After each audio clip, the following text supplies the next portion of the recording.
Perjalanan saya bertani itu sangat panjang sekali, Mas. Semenjak saya sekolah itu, setiap pulang sekolah itu udah dididik sama orang tua untuk belajar bertani. Dan bahkan cara mengelola tanah sampai saya bisa bercocok tanam seperti ini ya hasil dari didikan orang tua. Tapi perjuangannya sangat luar biasa, keluh kesahnya jadi petani, Mas. Saya mulai menanam sendiri itu kurang lebih tahun 2017-an, Mas.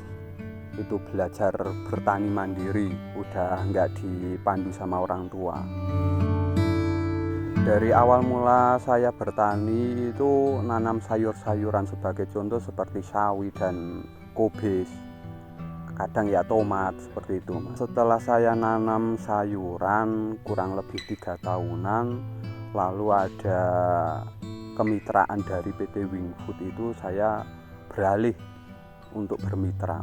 Awal mula saya ikut bermitra itu kurang lebih tahun 2021, ada petugas dari PT Wing itu masuk ke kampung sini dan mengenalkan produk kentang Wingfood itu, ya terus saya beralih. Dulu yang menanam sayur-sayuran dan saya mencoba untuk beralih ke kemitraan. Kalau nanam sayur itu pasti, Mas, soalnya itu buat rotasi antara nanam kentang dan sayuran, itu harus ada rotasi, tidak harus kentang melulu atau kentang terus, itu juga nggak bagus, harus ada rotasi tanaman. Fungsi dari rotasi itu mengurangi intensitas hama penyakit, yang kedua meningkatkan kesuburan tanah, dan yang ketiga mampu membentuk ekosistem mikro yang stabil. Keuntungan ikut bermitra, yang pertama dari PT Wingfood itu sudah menyediakan bibit, dan bibitnya itu kita bayar setelah nanti kita panen. Yang kedua, harga panenan itu sudah harga pabrik, jadi petani udah nggak mikir-mikir lagi tentang harga panenan.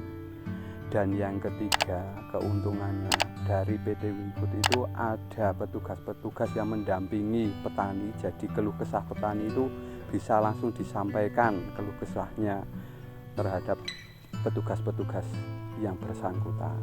Dan setiap ada permasalahan pada petani, kita bisa sharing, bermusyawarah bersama pada petugas-petugas PT Wingfood untuk menyelesaikan permasalahan-permasalahan yang ada di lahan, Mas. Ya, minusnya ikut bermitra dengan PT Wingfood itu yang pertama tentang pengadaan bibit. Dari kelompok tani mengajukan bibit seandainya 30 ton, itu yang di ACC itu cuma separuhnya, jadinya itu kekurangan dari PT Wingfood. Itu kelemahannya, yaitu pengadaan bibit yang itu dikurangi terus.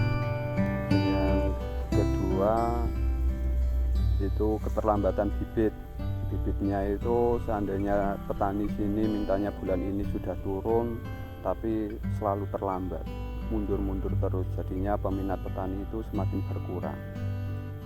Ya, efek dari keterlambatan bibit itu ya kadang para petani itu mengharapkan bulan ini sudah nanam, akan tetapi dengan adanya keterlambatan bibit jadinya mundur, padahal kalkulasi petani itu sudah terlalu matang. Oh iya, bulan ini sudah musim penghujan atau gimana. Dengan adanya keterlambatan itu ya jadi pola pemikirannya petani itu harus bisa adaptasi dengan cuaca yang ada. Kendala itu ya mengikuti cuaca ya, Mas, mengikuti musim. Kendalanya itu ya bisa berubah-ubah tergantung musimnya, kemarau atau musim penghujan, itu kendalanya itu sudah berbeda. Kalau di musim kemarau kendalanya ya kekurangan air, dan kalau kendalanya di musim penghujan ya yang terutama itu pastinya jamur Witoptona. Ya, peran dari petugas Wingfood itu selalu ada dan mendampingi petani setiap saat, setiap ada permasalahan di lapangan, kendala terhadap petani, apa masalahnya yang ada di lahan, kita selalu berkonsultasi pada petugas-petugas Wingfood untuk mencarikan solusinya. Harapan saya sebagai petani itu kualitas, kuantitas dan administrasi itu harus diperbaiki lagi supaya apa? Bisa menyerap petani untuk bermitra itu lebih banyak. Ya, harapan saya bagaimana cara petani-petani milenial itu lebih maju dan bisa mandiri.